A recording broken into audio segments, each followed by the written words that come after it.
Welcome back. What's up, everybody? Let's go. Let's go. Boom. I have no idea. I'm just trying to, whatever sticks. I'm literally throwing stuff at the wall, and whatever sticks, it is what it is. I'm back with my Jimmy Neutron hair, big beard, so let's go. Today, I want to talk about something that is kind of buzzing right now. Chris Weidman versus Jon Jones.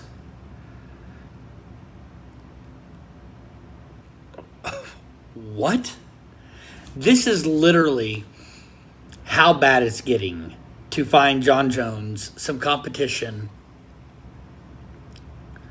for someone that could possibly beat him. Chris Weidman is 1-4 of his last 5 fights. 1-4. The last person he beat Kelvin Gastelum. How? I haven't the foggiest idea. That's a great win. Kelvin Gastelum, that's a great win. His last win before that? Vitor Belfort. Before that was Lyoto Machida, I think. Then it was Anderson Silva 2. Where Anderson had the freak leg break. 1 win out of his last 4 fights. Or 5 fights. 4 losses. 1 win. He's fought 5 times. 5. He's won 1 and lost 4. And we want to put him in there with Jon Jones?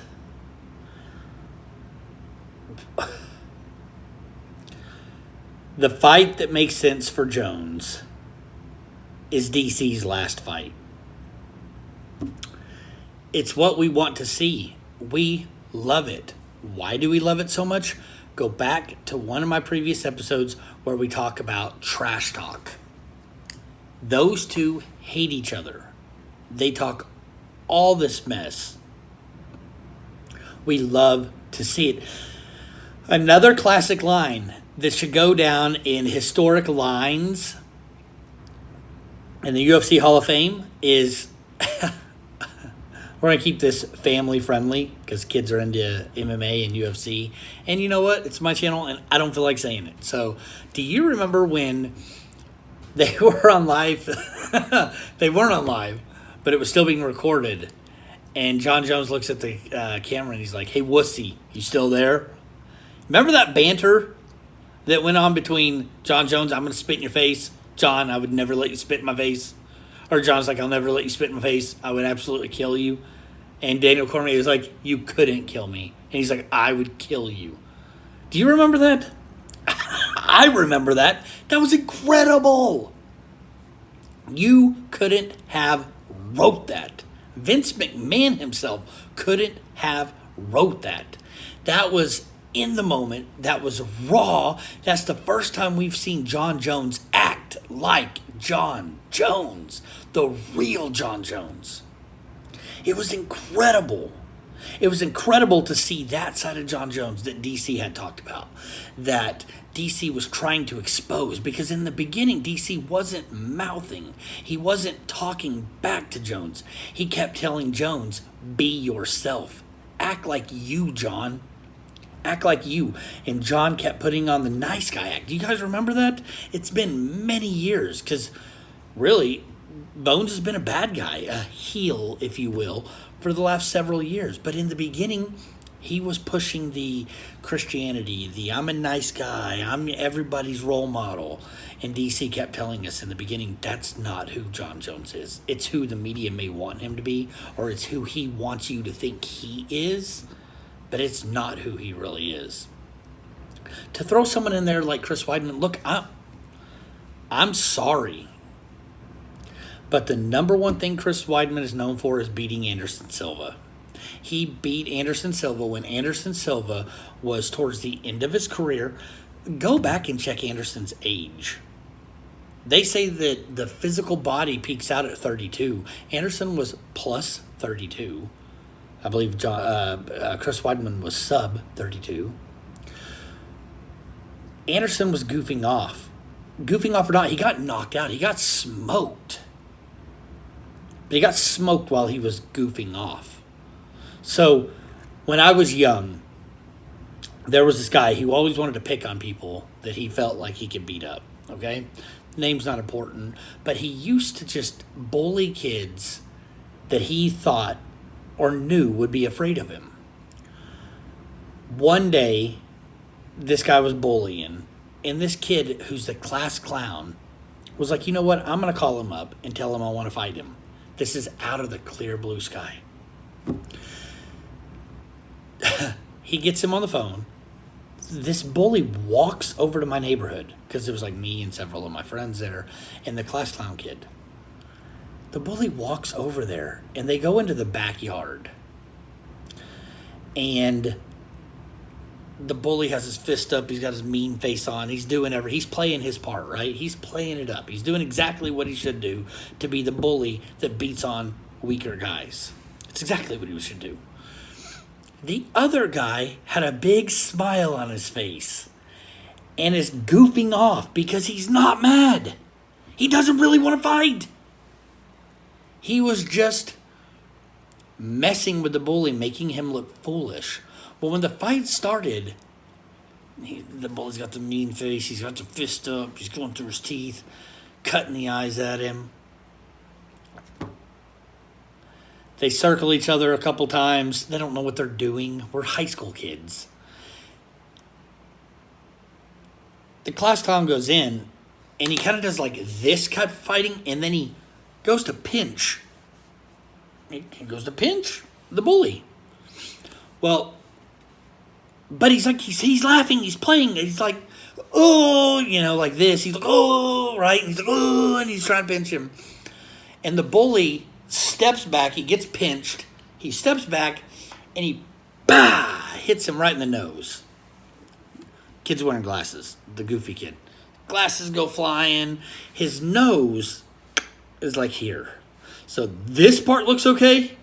This part looks okay. This part right here was over here, like underneath this eye. Did he beat him up? Yeah. And I said all that to say this. It's easy to beat a guy up who's not fighting you. Okay? It's easy. The class clown wasn't really trying to fight. He found himself in the middle of a fist fight. Anderson Silva was goofing off during the middle of a fist fight. He didn't find himself in the middle of a fist fight. He signed up for it. He trained for 6+ weeks for it. It's no surprise. Nonetheless, he's goofing off. He's goofing off. He's got his hands down. That's kind of his antic. He's acting so dramatic when he gets hit. He's acting so dramatic. And at one point, he turns his face like this, and he steps back. And while his head can't turn any further, he gets clipped. And it's good night, Irene, right? The lights went out in Georgia. It was a fist fight. His hands should have been up. He should have been taking it serious. But that's what Chris Weidman is known for. If Chris Weidman is known for anything else, it's being the guy that checked a leg kick that snapped Anderson Silva's leg like a toothpick. I'll give you another thing, too. I'll give you one more. Chris Weidman is known for throwing that elbow at Mark Munoz. You remember that? Remember that fight they were in? Mark Munoz has never been higher. Chris Weidman's never been higher at the moment. And he arches Mark with that elbow. Right, it looked like right in the bridge of the nose. What a terrible shot. Cleaned him out that night. Those are what I look back and I remember Chris Weidman for.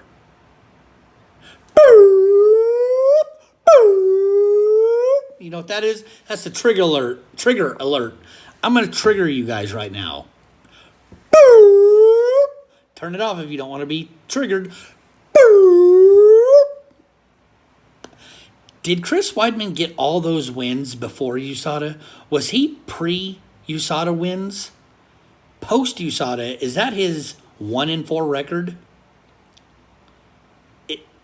Is he 1-4 since USADA, or was he winning during the extreme testing? I'm not saying anything. I'm not insinuating anything. I'm just asking. So, one thing I've always admired Ariel Helwani for is being able to recall dates and times of fights. Chris Weidman versus Mark Munoz was UFC blah, blah, blah. It was the main event, and it was blah, blah, blah, minutes and seconds into blah, blah, blah, blah, blah, round. I can't do that, Ariel. That's awesome that you can. I can remember the outcome. I can remember the fight. I can't remember the small details. That being said, I said all that to say this. Was Chris Weidman's prime, was he at the top of the top before the USADA? I'm not saying anything. I'm just asking. You let me know. I'm asking for a friend. Until then, come back. Like, subscribe, comment, turn the notification bell on. I don't know what any of that means. I just hear people say it, and I hope you do it for me. Come back to the same place, same time, every day.